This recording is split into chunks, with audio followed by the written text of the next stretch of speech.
whole month. You can eat at night though. So it's not a fast of 30 straight days. No, the fasting is for the daylight period. Between dawn and dusk, no eating, no drinking, no smoking if you smoke, and if you're Muslim you shouldn't smoke. No sexual relationship, and of course the only form that's allowed in Islam is between husband and wife, and I mean that one of them is male and the other is female. I think nowadays we have to make that clarification. And then you also fast from indecencies, talking unnecessarily, speaking bad about other people. You're observing a higher moral standard in the month of Ramadan because it's like a training for you to carry throughout the rest of the year. And the fifth pillar is the Hajj. The Hajj is a pilgrimage to Mecca. Mecca houses the Kaaba, which we believe is the first monument built for the worship of the one and only true God. And it is in present-day Saudi Arabia. And Muslim, it is incumbent upon him or her to make this trip at least once in your lifetime. And nowadays it's easier for people. We get over 2 million people every year that perform the Hajj. It's a very, very beautiful experience. Through it we reconnect with Abraham and Ishmael and Hagar. Many of the rites that we perform are things that they did. And it unites and brings Muslims from all walks of life, from all over the world, to meet with each other, to worship with each other. And it is a very, it's difficult to describe. You have to witness it to really get the feeling. But if you read the biography or the autobiography of Malcolm X as told to Alex Haley, you would see what he commented about his Hajj experience. It was a turning point in his life, and he shed his previously racist ideas and racist or counter-racist views because of his experience of Hajj. Seeing people who were the whitest of the white, sitting with people who were the blackest of the black. I mean, people who from like countries like Senegal and Gambia, I come from West Africa, some people are so dark, it shines green in the sunlight. He is sitting with all these people, dining together with them, eating at the same table with them, sleeping in the same tents with them, worshiping God together, being treated as an equal, building rapport with people from all over the world. So Hajj is a very, very, very powerful and beautiful institution in Islam.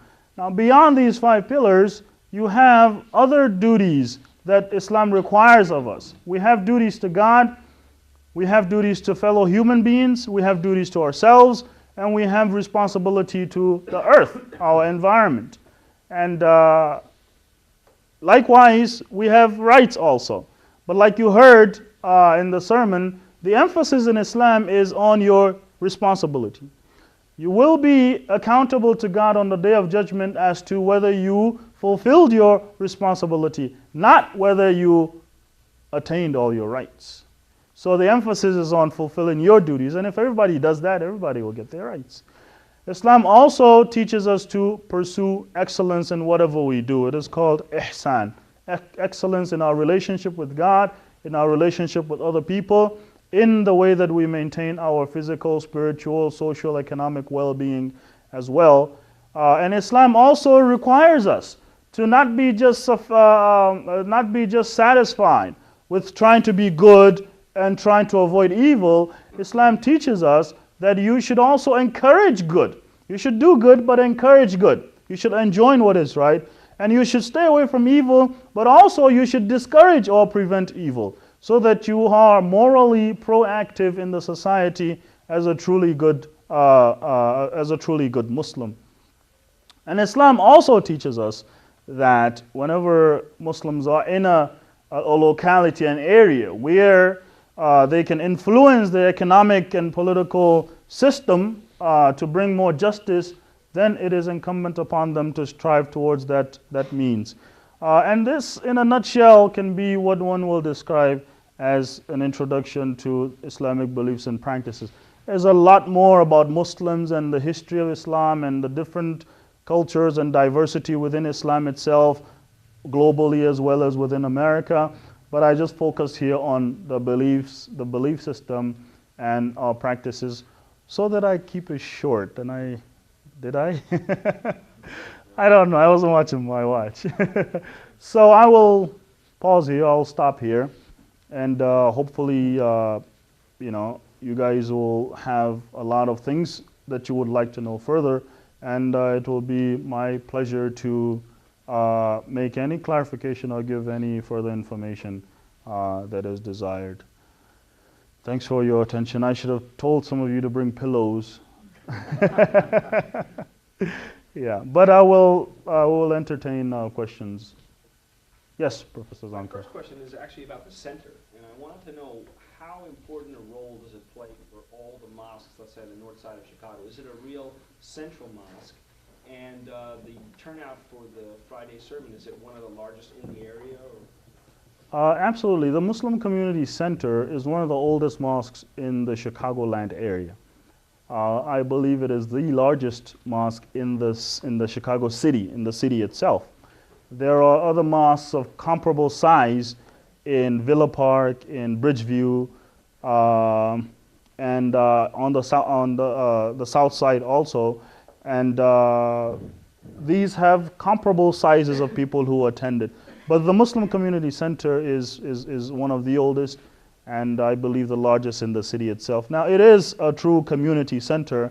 We have all forms of community activities here, from religious activities, funerals, for example, marriages. We conduct marriages here. We also have a lot of social services here. On the weekends, this place is very bustling with a lot of social activities, with a lot of health programs, with a lot of educational programs. This facility also runs full-time Islamic schools.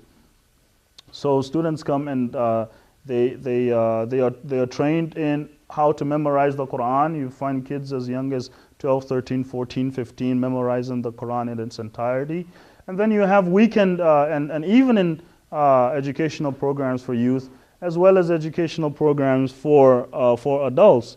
Now, in addition to that, the MCC, this Muslim Community Center, networks with other organizations. We are engaged in a number of interfaith dialogues with different groups, and we are engaged in a lot of joint activities with the Albany Park Neighborhood Council, for example, as well as with other organizations. So some mosques you might find that it's mainly the prayers that they perform there, but here there's a bigger range of things. The prayer in itself is an institution that this is one of its purposes, is to help us establish communities. The fact that we have to meet very frequently during every day makes it inevitable that we would be able to establish some form of a community life in this mosque or in the center. I hope that answers your question. Yes?